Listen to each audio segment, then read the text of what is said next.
I want this to be a safe space, and just between you and me, are you stretching your neck? It's okay if you are, that's fine. I'm gonna share with you my unpopular opinion that I'm not convinced they actually do anything. And I'm gonna give you at the end of this video, or towards the end, an alternative that's actually gonna move the needle to help you feel better and feel more grounded and stable. Why are we talking about feeling more grounded and stable with regards to the neck? It's because your neck gives you a lot of sense of where you are in space. All your muscles, your joints, your tendons give you a sense of where you are in space because they have these little tiny sensors that send signals to your brain that you're rotating to the right or to the left. And I like to avoid keeping your neck out of alignment. So I'm working really hard to teach my patients to keep their neck in alignment. And guess what you're doing when you're stretching your neck? You're doing this, you're taking your neck at end range, and sure, you're getting maybe a stretch of this muscle here, but look at the position of my neck. This is where I'm trying to get people to avoid, is getting into that end range and really tweaking their neck. And if stretches are working for you, great, continue stretching if that's what's working best for you. But if you find yourself stretching your neck and then 5 minutes later having to stretch your neck again, then we want to look at why you're having to stretch your neck. And there's a few reasons why that could be why. One, it could be chronic posture. Maybe your head is forward in front of your spine, or your back is rounded and your mid-back is really stiff, your shoulders are forward. Now, the chest, that's where I like to stretch, not so much the neck muscles because of how sensitive that area is. Maybe you're weak in your scapular muscles, so your shoulder blades, the muscles around those are a little bit weak, like your lower trap, your rhomboid, stuff like that, that's not able to keep you back and in alignment. So when we talk about stretches, stretch your pecs, strengthen your scapular muscles, work on your posture. Those are things that are gonna make a difference and hopefully reduce the feelings that you have on needing to stretch your neck. I never give neck stretches to my patients, and I still have great success with getting them better. So what's gonna actually move the needle with you helping you feel more grounded and stable? Now, the exercise I wanna share with you that I think is gonna be beneficial for you, and it's gonna work for both camps of people. So we have maybe a stiff neck person, and usually people fall in two categories: one stiff neck, the other too loose. Maybe in this category, you'll find people that are, a little bit too much flexibility. You probably know who you are, especially those people that in elementary school were showing off that they're double jointed. Now, those people are going to need more stability, and the people with a stiff neck where you can't rotate very far, they're going to need a little bit more flexibility. Now, don't get confused with that excess mobility group. If you have a lot of flexibility, but you feel like your neck is stiff all the time, it's probably because your neck needs more stabilization.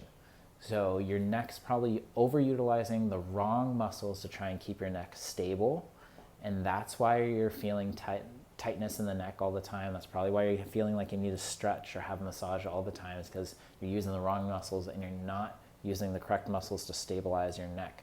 And so I'm going to go through an exercise that's not only going to be helpful for that excess mobility group, where you're feeling like you're using the wrong muscles, but it's also going to be good for the tight, stiff neck that needs a little bit more flexibility.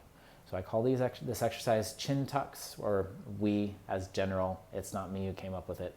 But what you're going to do is you're going to lay down flat on, preferably on a floor or something like that, and you're going to roll up a little like hand towel and put it right behind your neck, right here.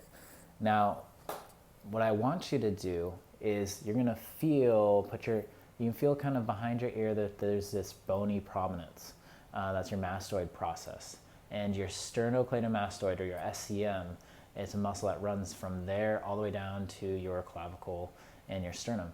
So I want you feeling for that muscle. So if you're laying down on your back, you're putting your fingers there, and rest your head. You're going to lift your head off the table. So you're going to pick your head up, and you should be able to feel that muscle tighten up or activate. And this is what it's going to feel like if that muscle is tightening up or activating.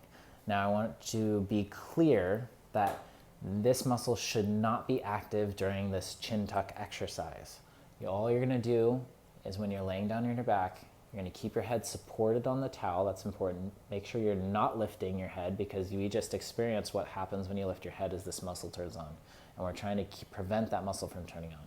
So you're having your fingers here just to monitor to see if that muscle turns on or not. And what I want you to try to do is you're going to make a double chin. So you're going to tuck your chin and you're going to hold it. Remember, your head's fully supported by the towel there, so you're not lifting your head up. If you feel this muscle trying to turn on, then I want you to hold that chin tuck and try to turn it off. Think about pushing down into the towel a little bit. Try to relax your shoulders.